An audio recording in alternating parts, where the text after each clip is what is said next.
সুপ্রিয় শিক্ষার্থীরা, আসসালামু আলাইকুম। সবাইকে আমন্ত্রণ জানাচ্ছি অনলাইন ক্লাসে, তোমাদের উচ্চতর গণিত অনলাইন ক্লাসে। আজ গত ক্লাসে আমি তোমাদেরকে সরলরেখার কিছু অঙ্ক করিয়েছিলাম। আজকে আমি সরলরেখা চ্যাপ্টারে 3.2-এর কিছু সূত্র এবং সেই সম্পর্কিত কিছু অঙ্ক সলিউশন করাবো। তো আজকে আমরা গত ক্লাসে আমি তোমাদেরকে কয়েকটা সূত্র দেখিয়েছিলাম। তো সেই সূত্রগুলো ছিল এরকম।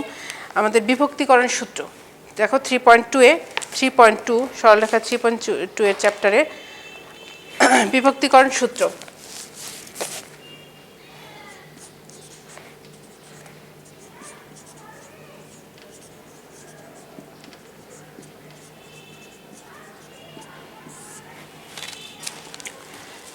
আমরা জানি যে বিভক্তিকরণ মানে হচ্ছে ভাগ করা, অর্থাৎ একটি সরলরেখাকে আমরা দুভাবে ভাগ করতে পারি।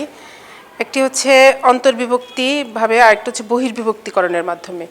তো অন্তর্বিভক্তিকরণের মাধ্যমে আমরা বিভক্ত সূত্রটা দেখব এবং বহির্বিভক্তির মাধ্যমে আমরা সূত্রগুলো দেখব এবং সেই সম্পর্কিত অঙ্ক করব। তো বিভক্তিকরণ সূত্র এটা হচ্ছে এক নম্বর হচ্ছে অন্তর্বিভক্তিকরণ। দুইভাবে বিভক্তিকরণ করা যায়। এক নম্বর হচ্ছে অন্তর্বিভক্তিকরণের ক্ষেত্রে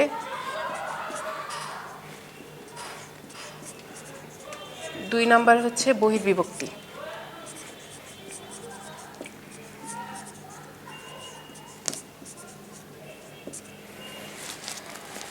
অন্তর্বিভক্তিকরণ সূত্র আর বহির্বিভক্তিকরণ সূত্র। আমরা প্রথমে আমাদের যেমন মনে করো একটি সরল রেখা, এখানে এক নম্বর আমরা অন্তর্বিভক্তিকরণ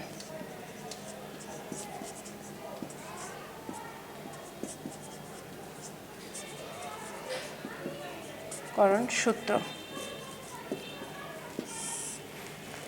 যেমন মনে করলে একটি এবি একটি সরলরেখা, তাহলে এবি সরলরেখার এখানে একটি বিন্দু, আমরা যে কোনো একটা বিন্দু ধরলাম, এখানে পি বিন্দু কিংবা আর বিন্দু, পি বিন্দু এবি সরলরেখাকে অন্তর্বিভক্ত করেছে। তাহলে এখানে মনে করি যে এখানে অনুপাতটা ছিল এপি ইসটু পিবি, অর্থাৎ M1 অনুপাতটা হচ্ছে M1 M2। তার AP is to PB equal M1 is to M2 অনুপাতে অন্তর্ভুক্তকরণ হয়েছে। তাহলে এক্ষেত্রে আমাদের সূত্রটি হচ্ছে যদি পি বিন্দু এ বির বিন্দু সংযোজক রেখাংশকে M1 ইসটু M2 বিন্দুতে অন্তর্বিভক্তি করে, তাহলে সেক্ষেত্রে আমাদের এখানে অর্থাৎ পি বিন্দুর স্থানাঙ্ক আমরা ধরে নেই। এখানে পি বিন্দুর স্থানাঙ্কটা হচ্ছে এক্স ওয়াই এবং এ এবং বি বিন্দুর স্থানাঙ্ক হচ্ছে x1 y1 এবং বি বিন্দুর স্থানাঙ্কটা হচ্ছে x2 y2।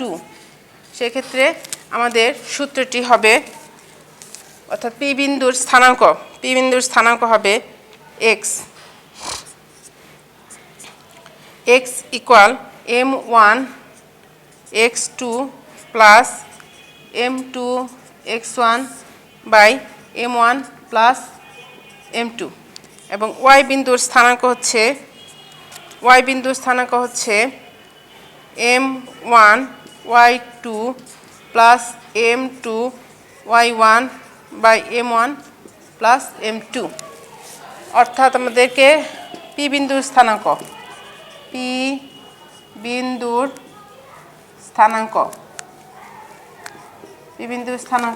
xy অর্থাৎ M1 x2 plus M2 x1 by M1 plus M2 comma M1 y2 plus M2 y1 by M1 plus M2। এটা আমরা পেলাম হচ্ছে কি পি বিন্দুর স্থানাঙ্ক। আচ্ছা, এখানে বহির্বিভক্তিকরণ, যদি এখন পি বিন্দুটা যদি এ বি এর মধ্যবিন্দু হয়, দেখো শিক্ষার্থীরা তোমরা একটু খেয়াল করো, যদি পি বিন্দুটা এ বি এর মধ্যবিন্দু হয় তাহলে আমরা মধ্যবিন্দু কিভাবে বের করব। তাহলে মধ্যবিন্দু পি পি বিন্দু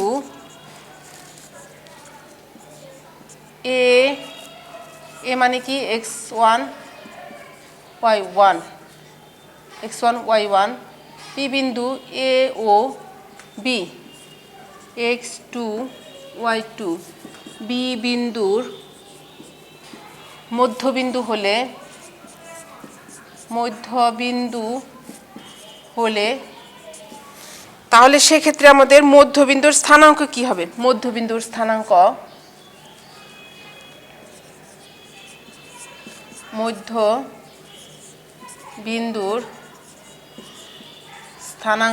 মধ্যবিন্দুর স্থানাঙ্ক হবে মধ্যবিন্দু অর্থাৎ পি বিন্দুর স্থানাঙ্ক। যদি পি বিন্দুটা এ বি এর মধ্যবিন্দু হয় তাহলে ভুজ x1 প্লাস x2/2 ভুজদ্বয়ের যোগফল ভাগ করব 2 দিয়ে, আর কোটিদ্বয়ের যোগফল y1 প্লাস y2 ভাগ হচ্ছে 2।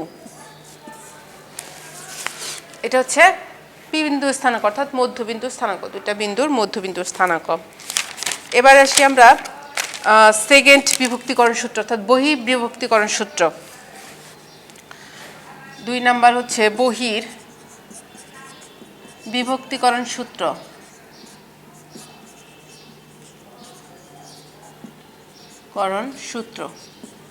বহির্বিভক্তিকরণ সূত্রটা কি? বহির্বিভক্তিকরণ সূত্র হচ্ছে যদি এ বি রেখাংশকে, যদি সাপোজ ধরো যে এ এবং বি রেখাংশকে যদি আমরা পি পর্যন্ত বর্ধিত করি, এ বি রেখাংশ যদি আমরা পি পর্যন্ত বর্ধিত করি তাহলে সেক্ষেত্রে আমাদের পি বিন্দুর স্থানাঙ্কটা আমাদের বের করতে হবে। তাহলে এখানে এ এর স্থানাঙ্ক যদি x1 y1 হয় এবং বি বিন্দুর স্থানাঙ্ক যদি x2 y2 হয় এবং পি বিন্দুর স্থানাঙ্ক যদি x y হয় তাহলে আমাদের বের করতে হবে কি পি বিন্দুর স্থানাঙ্ক, অর্থাৎ এ বিকে বহির্ভাবে বিভক্ত করছে কি পি বিন্দু, সেক্ষেত্রে পি বিন্দুর স্থানাঙ্ক হবে আমাদের পি বিন্দুর স্থানাঙ্ক অর্থাৎ ভুজ এবং কোটির মানটা বের করে নিই। তাহলে x হবে কি x equal m1 x2 minus m2 x1 by m1 minus m2, আর কোটি কি হবে? কোটি হবে y equal m1 y2 minus m2 y1 by m1 minus m2।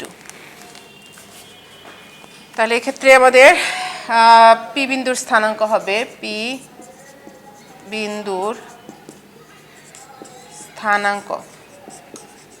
স্থানাঙ্ক হবে m1 x2 minus m2 x1 by m1 minus m2 m1 y2 minus m2 y1 by m1 minus m2। এটা হচ্ছে পি বিন্দুর স্থানাঙ্ক বহির্বিভক্তিকরণ সূত্র সাহায্যে। আচ্ছা, তাহলে আমাদের এই মোটামুটি তোমরা ইনশাআল্লাহ বুঝতে পেরেছো যে বিভক্তিকরণ সূত্র দুই ধরনের সূত্র আছে, একটা হচ্ছে অন্তর্বিভক্তিকরণ সূত্র, একটা হচ্ছে বহির্বিভক্তিকরণ সূত্র। অন্তর্বিভক্তিকরণ সূত্রের মাধ্যমে আমাদের পি বিন্দুর স্থানাঙ্ক এটা, আর বহির্বিভক্তিকরণ সূত্রের মাধ্যমে পি বিন্দুর স্থানাঙ্ক এটা। আর আমাদের যদি মধ্যবিন্দুর স্থানাঙ্ক বের করতে হয় তাহলে মধ্যবিন্দুর স্থানাঙ্ক পি বিন্দুর স্থানাঙ্ক হবে এটা। আচ্ছা, এখন ধরো যে আমাদের একটি মধ্যবিন্দুর স্থানাঙ্ক, আমরা এখন অঙ্কে আসি।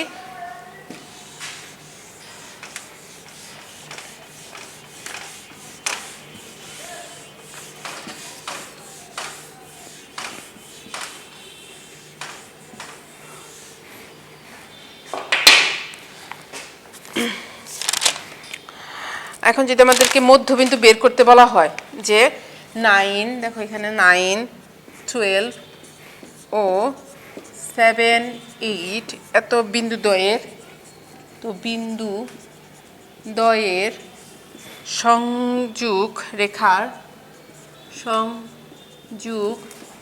রেখার মধ্যবিন্দুর স্থানাঙ্ক নির্ণয় করো।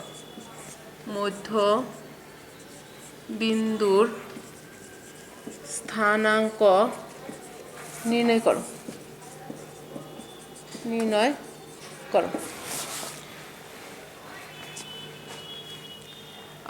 শিক্ষার্থীরা দেখো তোমরা এখানে দুইটা বিন্দু দেওয়া আছে, দুইটা বিন্দুদ্বয়ের মধ্যবিন্দুর সংযোগ রেখার মধ্যবিন্দু স্থানাঙ্ক বের করতে হবে। তাহলে আমরা যদি মনে করি বিন্দুটা হচ্ছে এটা এ বিন্দু, এটা হচ্ছে বি বিন্দু, তাহলে এ বিন্দুর স্থানাঙ্ক যদি 9, 12 আর বি বিন্দুর স্থানাঙ্ক যদি 7, 8 হয়, আর এটা মধ্যবিন্দু ধরলাম একটা পি বিন্দু, পি বিন্দুর স্থানাঙ্ক এক্স ওয়াই ধরে নিলাম। আচ্ছা, যা করেছি আমরা সেটা লিখে নিই যে মনে করি এ অর্থাৎ 9, 12 ও বি বিন্দু হচ্ছে 7, 8 এত বিন্দুদ্বয়ের সংযোগ রেখার মধ্যবিন্দু পি অর্থাৎ এক্স এটা আমরা ধরে নিলাম। তো পি বিন্দুর স্থানাঙ্ক পি বিন্দুর স্থানাঙ্ক আমরা বের করব। অর্থাৎ এখানে পি বিন্দুর স্থানাঙ্ক আমরা ধরে নিচ্ছি এক্স ওয়াই, ভুজ এক্স এবং কোটি হচ্ছে ওয়াই। তাহলে এখানে আমরা এক্স এর মানটা হচ্ছে কি এক্স ইকুয়াল, আমরা কি জানি যে ভুজদ্বয়ের যোগফল অর্থাৎ 9 + 7 বাই হচ্ছে 2, আর ওয়াই কি হবে ওয়াই ইকুয়াল 12 + 8/2, এটা 16/2 ইকুয়াল 8, আর এটা হবে 20/2 ইকুয়াল 10। তাহলে পি বিন্দুর স্থানাঙ্ক, অতএব পি বিন্দুর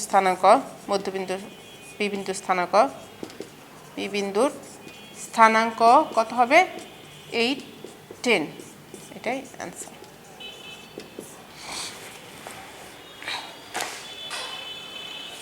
আচ্ছা, এবার আমরা অনুশীলনী থেকে কিছু অঙ্ক করার চেষ্টা করি।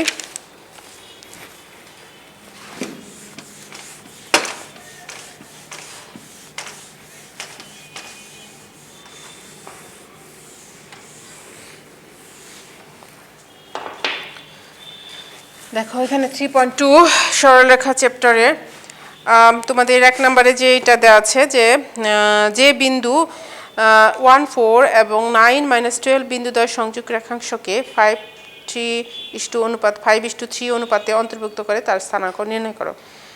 তো আমরা এখন একটা অঙ্ক করি। আচ্ছা, এই অঙ্কটা আমরা করে নিই, তারপর অন্য অঙ্কে যাই। তাহলে 1 নম্বরে লেখা আছে যে বিন্দু 1, 4 এবং 9, -12 বিন্দুদ্বয়ের সংযোগ রেখাংশকে 5:3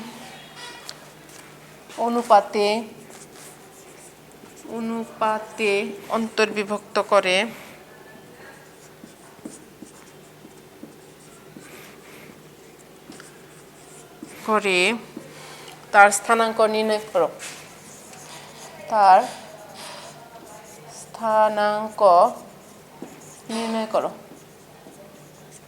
নির্ণয় করো। বলছে যে বিন্দু 1, 4 এবং 9, -12 বিন্দুদ্বয়ের সংযোগ রেখাংশকে 5:3 অনুপাতে অন্তর্বিভক্ত করে তার স্থানাঙ্ক নির্ণয় করো। আচ্ছা, তার মানে এখন আমরা ধরে নিই যে মনে করি যে বিন্দু বলছে, তাহলে যে বিন্দুটা আমরা একটু ধরে নিই, মনে করি পি বিন্দু, পি এর স্থানাঙ্ক এক্স ওয়াই। মনে করি পি বিন্দু এ 1, 4 এবং এ এবং বি হচ্ছে কি 9, -12 বিন্দুদ্বয়ের সংযোগ রেখাংশকে 5:3 3 অনুপাতে 5:3 অনুপাতে অন্তর্বিভক্ত করে।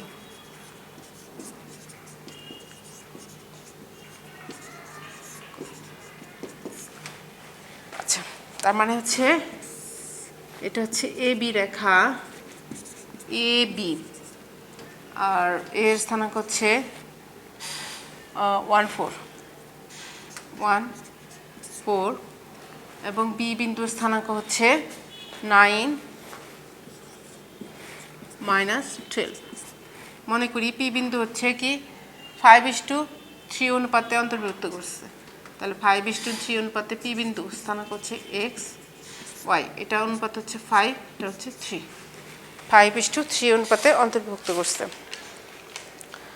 আচ্ছা, এখন আমরা আমাদের বের করতে হবে যে বিন্দু বলছে, তাহলে যে বিন্দুটা হচ্ছে কি পি বিন্দু, তাহলে পি বিন্দুর স্থানাঙ্কটা আমাদের নির্ণয় করতে হবে। তাহলে পি বিন্দুটা আমরা ধরে নিয়েছি। আচ্ছা, তাহলে অতএব পি বিন্দুর স্থানাঙ্ক, পি বিন্দুর স্থানাঙ্ক বের করব। পি বিন্দুর স্থানাঙ্ক অর্থাৎ এখানে ভুজ বের করব এবং কোটি বের করব। ভুজ হচ্ছে কি এক্স, এক্স ইকুয়াল, আমরা কি জানি এই সূত্রটা কিন্তু আমরা এর আগে জেনেছি যে অন্তর্বিভক্ত করলে m1 into m2 অনুপাতে, তাহলে সূত্রটা কি x equal m1 x2 plus m2 x1 by হচ্ছে m1 প্লাস m2, আর y কি y equal m1 y2 plus m2 y1 by m1 plus m2, এটা হচ্ছে সূত্র। তাহলে আমরা সূত্র অনুযায়ী এখানে মানগুলো বসিয়ে দেই।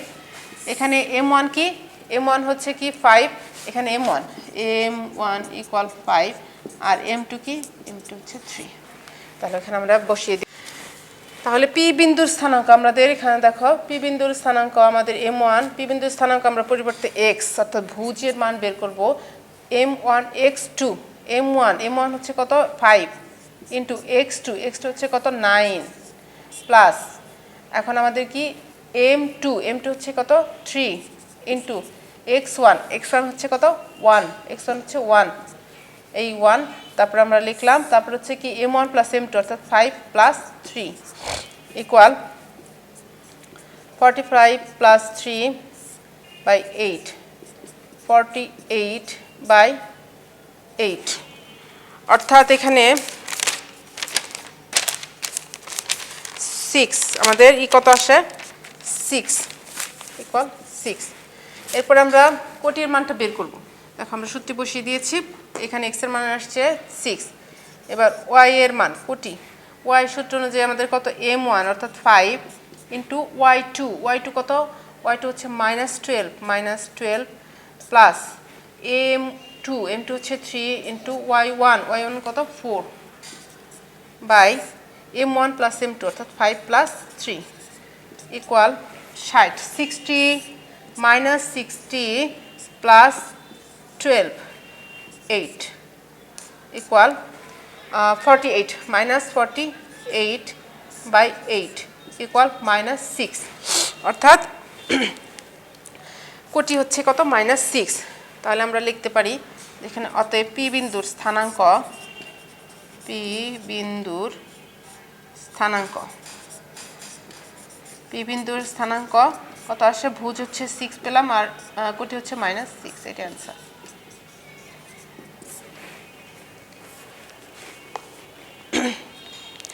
আচ্ছা, তাহলে সুপ্রিয় শিক্ষার্থীরা তোমরা এর সম্পর্কিত আরও কিছু অঙ্ক আছে আমাদের বইয়ে, তোমরা এগুলো ভালোভাবে করার চেষ্টা করবে আশা করি। আর এরপরে আমরা নেক্সট ক্লাসে আরও কিছু অঙ্ক করব। আজকে এই পর্যন্তই, আল্লাহ হাফেজ।